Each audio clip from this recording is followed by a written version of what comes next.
سلام تعناي هابلي تخطاتلتي مدب داميرا انترتينمنت نلومي كلام حموش تسنة زدت دالو على توزينا انه نمك تتالكم بخبر زعدمو يسيف تسفا برهاني في لمارستات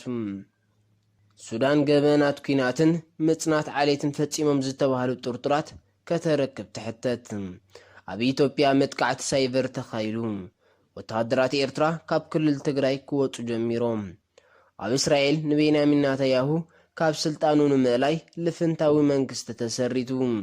ودبتعنا عالم ندخاتات هاقرات زوع الحاقس يركب زغبركم تعذبتنا مسرستات زينا يخم تنيحكم زرزراتو يسعب زحالف ربع اب سودان مبصح زكايدت وانا اخباريت عالم لخاوي حقي قبنات فاتو بين سودا ابتي مسبه سلطان تهاجر زغبروتو زررب بريزيدنت سودان نبر عمر البشير احمد هارون زتبالو كالوت والكسبن ابا هاجراو بيت فردي قبنياتات كقربو منغست سودان حليفو كهبم تصويعان اب كنتشان سلستن حيالو عطقات جوجلتات انصار منغستي عمر البشير بملعال ግጭት ዳርፋር ከም ዝተወልዐ ይፍለጥ ከም ገብረ መልስናይዚ መንግስቲ ሱዳን ዓረባዊ መበቆል ዘለዎም ጃንጃዊ ተባሂሎም ዝጽውዑ ዕጡቃት ብምዕጣቕ ነተሽዑ ዝተወልዐ ረጽሚ ሓይሊ ሓዊሱ ክፈትሖ ከም ዝሃቀነ ይዝከር በዚ ምኽንያት ድማ ኣስታት 300,000 ሰባት ክቕተሉ ከለዉ ልዕሊ 2 ሚልዮን ሰባት ድማ ካብ ቤት ንብረቶም ከም ዝተፈናቐሉ ይሕበር ኣብ 2019 بعلوا سلطان كاب مزنته استالي البشر بجبنات بالشونان كمون قتلت تخصيصو اب كارتوم تحيرو يركب اب موداتا فاتو بين السودان اب زوبا دارفار بمبصح نقدات كبابي بدقيقه مستعذبتو انصيران اب إثيوبيا كمبيوتراو متقعت سايبر كم زتقايده تكال دحنت مربب حبريتا إثيوبيا حبيروم اتي متقعتي بسايفر هورس زتبهاله جوجل سرساري كم زتفصم زحبرت تكال زاغيتنا استات 37,000 كمبيوترات متقعتي كم زتفنه ولنا فليتم زي بمقاد بلاك براميد وار بزبل متوع زتوهاب فيروس ابيلو نداتان كمبيوتراتن زسرسر مسرح متقعتي بمنن كابين كم زتفصمه كساب حج استرخ بحبريتا يلن يكون بركن محجي مس هداسي ديغاي اباي تاساسيرو تفنيو زنبره متقعتي تمساسالنت كم زلو بتتكالا نصيرو يكون بركن محجي مس هداسي ديغا اباي تاساسيرو تفنيو زنبره متقعتي تمساسالنت كم زلو بتتكالا نصيرو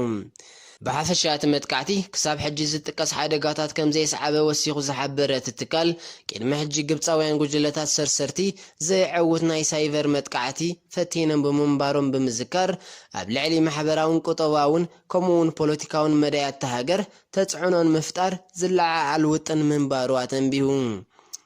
عمدم دمتا تكال دحنت مربب حبريتا إثيوبيا كلهم تتقمتي مرببات حبريتا تهاجر ادلاي زبله طنقاق كغبرو معيدوم اب إثيوبيا دعرتي اب كل التግራይ ዝተወልዐ ግጭት ኤርትራ ወታደራታን ኣብ ኢትዮጵያ ከም ዘእተወት ይፍለጥ ሕጂ ድማ ብመሰረት መግለጻ አፈኛ ቀዳማይ ሚኒስትር ኢትዮጵያ ወይዘሮ ቢሊየን ስዩም ሓይልታት ኤርትራ ካብ ክልል ትግራይ ይወጹ ከም ዘለዉ አፍሊጣ እታፈኛን ማዕከናት ዜና ተሃገር ኣብዛሃበቶ መግለጺ ሚኒስትሪ ምክልኻል ሃገራ ንወታደራት ኤርትራ ካብ ክልል ትግራይ ክወጹ ከም ዝሓተተን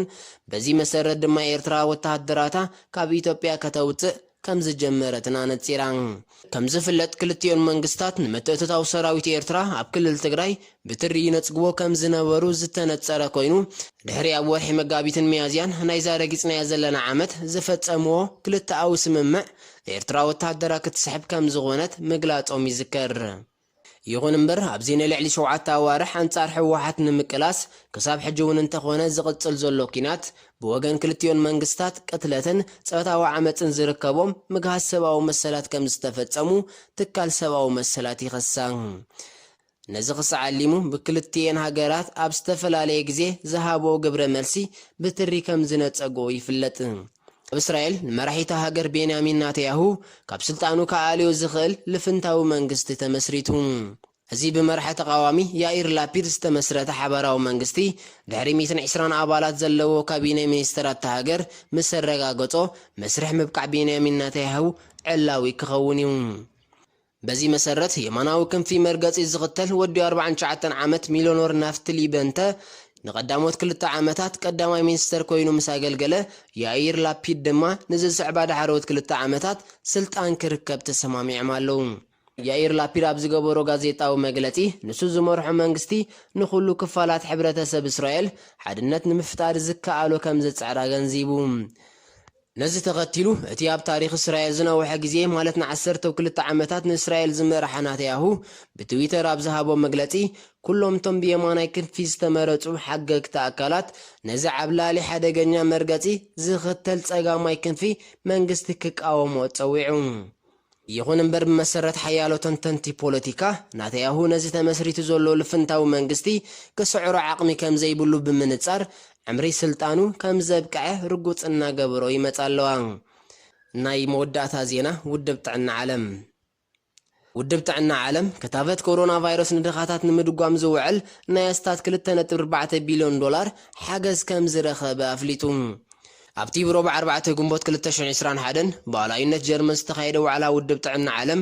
ጃፓን ናይ ኣስታት 800 ሚልዮን ገንዘባዊ ሓገዝን 30 ሚልዮን ብልቃጣት ክታበትን ክትህብ ምዃና ተመባፂዓ ብተወሳኺ ሃገራት ፈረንሳን ካናዳን እስጳኛን ከምኡውን ስዊድን መጠኑ ዘይተገልጸ ሓገዛት ከበርክታ ምዃነን ሓቢረን ኣለዋ ዛጊት እዚ ብኮቫክስ ዝጽዋዕ ንድኻታት ሃገራት ንምድጋፍ ዝተመስረተ ውጥን ክሳብ ሕጂ ኣሰላሲልዎ ዘሎ ስራሓት ናብ 127 ሃገራት 77 ሚልዮን ክታበት ከም ዝለገሰ ይፍለጥ እዚ ከምዚ ኢሉ እንከሎ ጃፓን ነቲ ክጅምሮ ሒደት ሰሙናት ጥራይ ተሪፍዋ ዘሎ ውድድር ኦሎምፒክ ኣመልኪቶ ኣብ ዝሃቦ መግለጺ ብብቕዓት ከተካይዶ ድልውቲ ምዃና ኣፍሊጡ ይኹን እምበር ኣብቲ ሃገር ዘሎ ናህሪ ለብዒ ኮቪድ-19 ዝግ ስለ ዘይበለ ዝተፈላለያ ሃገራት ካብቲ ውድድር ይንሰሓባ ከም ዘለዋ ምንጭታት ይሕብር ከም ዝዝከር ኣብ ቶኪዮ ዝእንገድ ዘሎ ውድድር ኦሎምፒክ ዓሚቅ ክካየድ ተወጢኑ እኳ እንተነበረ ብሰሪ ለብዒ ኮሮና ቫይረስ ናብዛ እነሳልያ ዘለና ዓመት ከም ዝተሰጋገረ ይፍለጥ ዝኸበርኩም ተዓዘብትና ሎም ዝበልናዮም ዜናታት እዞም ክትዕዘብዎም ፀናሕኩም እዮም ነይሮም ኣብ ካልኦት ሕዝቶ ብካልእ መደብ ክሳብ ነራኸብ ሰላም